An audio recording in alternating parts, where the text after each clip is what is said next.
Han pasado 2 años desde aquel derrumbe que dejó al club completamente roto por dentro. Y hoy, mientras el caos vuelve a apoderarse del vestuario, todo apunta a que estamos a punto de ver el regreso del único hombre capaz de entrar a un camerino lleno de egos y poner a todos firmes. Porque lo que se viene en el Real Madrid no será una simple reconstrucción, será una guerra interna. De un lado, las nuevas estrellas que creen estar por encima del club. Del otro, un veterano que convirtió el conflicto en su especialidad, José Mourinho. El Madrid atraviesa uno de sus momentos más delicados, un equipo sin alma, sin líderes y completamente dividido.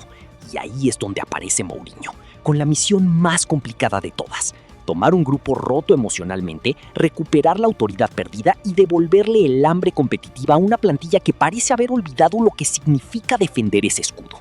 Parece imposible, pero ya lo hizo una vez. Muchos creen que no podrá controlar a Kylian Mbappé, pero curiosamente olvidan algo importante. Mourinho fue uno de los pocos entrenadores capaces de dominar a Cristiano Ronaldo en su punto más explosivo. Lo hizo correr, defender y sacrificarse por el equipo. Incluso llegó a hacerlo sufrir como ningún otro técnico. Y si pudo controlar al ego más grande del fútbol moderno, ¿por qué no podría hacerlo ahora con Mbappé? También están los que aseguran que Mourinho ya pertenece al pasado, que viene de dirigir en Portugal y que ya no impone como antes. Pero ahí es donde muchos se equivocan. El Real Madrid no se mueve por nostalgia, se mueve por resultados. Y el presente de Mourinho sigue hablando fuerte. Su equipo en Portugal terminó la temporada invicto en Liga, acumulando victorias constantemente y demostrando una solidez que muy pocos clubes en Europa pudieron mantener.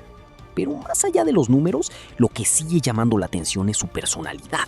Esa mentalidad agresiva y sin miedo que lo convirtió en uno de los entrenadores más temidos del planeta. Como aquella noche europea donde, buscando una remontada imposible, ordenó a su portero ir al ataque en los últimos minutos. Una locura para algunos, liderazgo para otros. Mourinho jamás ha dirigido con miedo, y eso es exactamente lo que Florentino cree que necesita este Madrid. Mientras el Benfica intenta convencerlo de quedarse, desde Madrid la presión es cada vez más fuerte. Porque dentro del club saben perfectamente que Mourinho no promete títulos inmediatos. Lo que promete es algo más urgente: disciplina, carácter y autoridad. Justo lo que este vestuario perdió hace tiempo. Y dentro del madridismo hay quienes lo tienen clarísimo. Florentino Pérez nunca ha escondido la importancia que tuvo Mourinho en el cambio de mentalidad del club. Para muchos fue él quien devolvió la competitividad al equipo antes de la etapa más gloriosa de Champions League.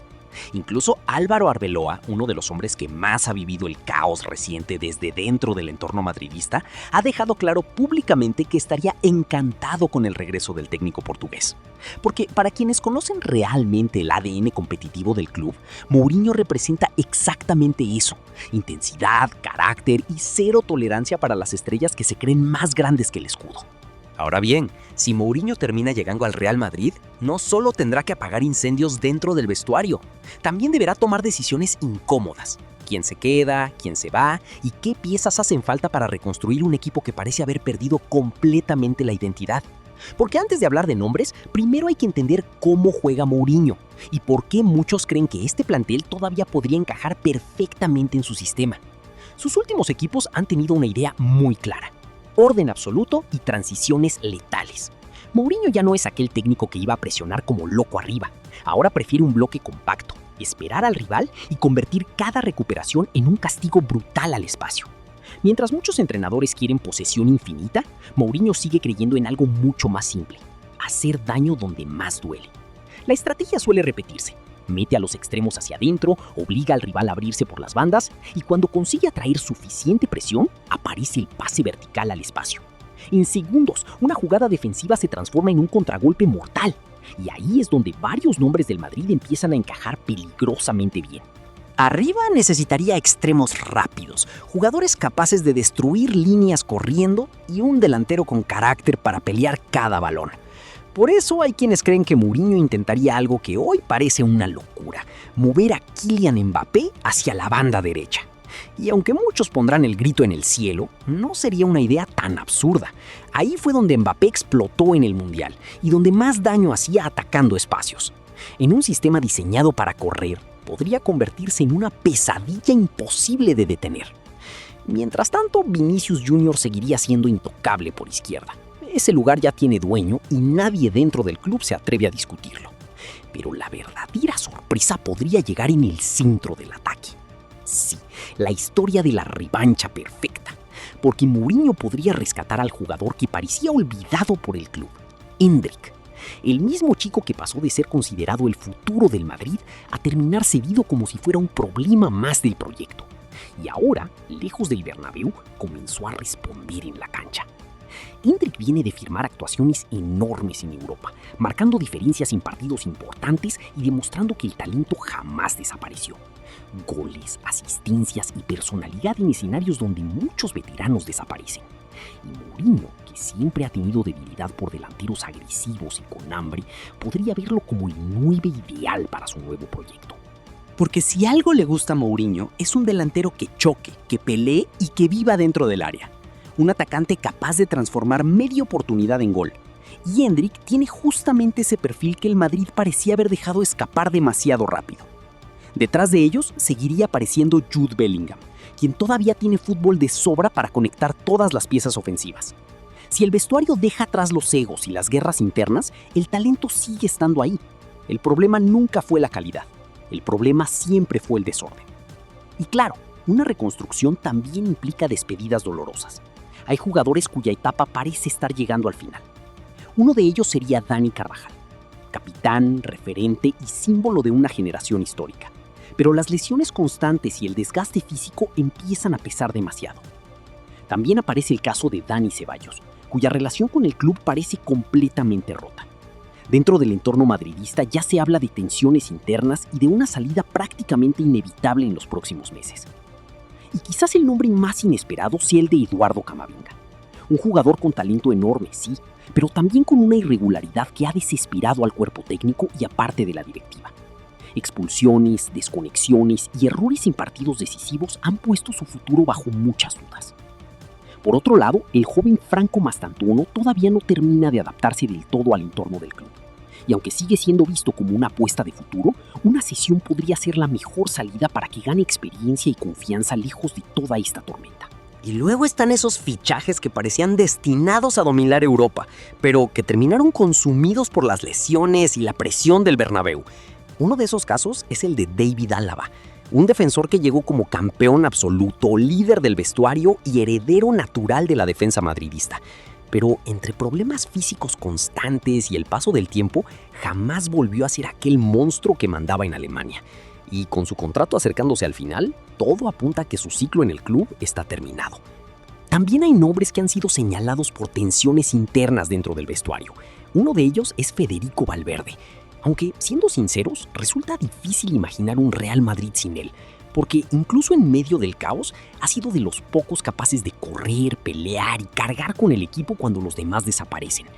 Sí, puede tener carácter fuerte, pero precisamente eso es lo que Mourinho suele admirar. Jugadores con sangre caliente y personalidad para competir bajo presión. Porque si algo entiende Mourinho es que el Real Madrid no vive para ganar partidos bonitos, vive obsesionado con Europa, vive para levantar otra Champions League. Y esa sería la verdadera misión del portugués, ir por la número 16. Mourinho convertiría cada eliminatoria europea en una guerra táctica. Analizaría cada detalle del rival, estudiaría cada punto débil y prepararía partidos donde el objetivo no sería gustar, sería destruir competitivamente al enemigo. Nada de posesión eterna o fútbol decorativo. Mourinho quiere intensidad, velocidad y eficacia. Un equipo que corra como si cada balón fuera el último. Y claro, con Mourinho nunca llega la calma absoluta. Llegarán las ruedas de prensa incendiarias, las discusiones con árbitros, las polémicas en televisión y las guerras psicológicas contra otros entrenadores. Porque Mourinho jamás ha sido un personaje tranquilo. Él vive el fútbol como un combate constante. Pero también hay algo que siempre suele acompañarlo: resultados. Porque cada vez que un entrenador con esa ambición pisa un club gigante, termina dejando una marca imposible de borrar. El madridismo todavía recuerda aquella etapa donde Mourinho devolvió el orgullo competitivo a un equipo que parecía resignado a vivir bajo la sombra del FC Barcelona de Pep Guardiola. Aquel Madrid de los 100 puntos, de la intensidad salvaje y de las noches donde el rival ya entraba al campo sintiendo presión antes del pitazo inicial. también permanece en la memoria aquella Copa del Rey ganada en una final histórica contra el Barça. Un título que rompió años de frustración y que cambió por completo la mentalidad del club. Mourinho no solo ganó partidos, le devolvió carácter al Real Madrid. Ahora, más de una década después, el contexto es distinto. Mourinho vuelve con más experiencia, después de etapas complicadas pero llenas de aprendizaje en clubes como AS Roma, Tottenham Hotspur y el Benfica. Ya no es únicamente el entrenador explosivo de antes, ahora es alguien que entiende perfectamente cómo reconstruir equipos emocionalmente destruidos.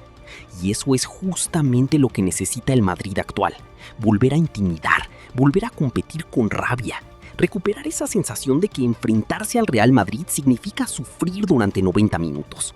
Porque Mourinho no regresaría al Bernabéu para vivir del pasado, regresaría para cerrar el círculo, para buscar la redención definitiva y perseguir la tercera Champions League de su carrera, precisamente en el lugar donde su historia quedó inconclusa.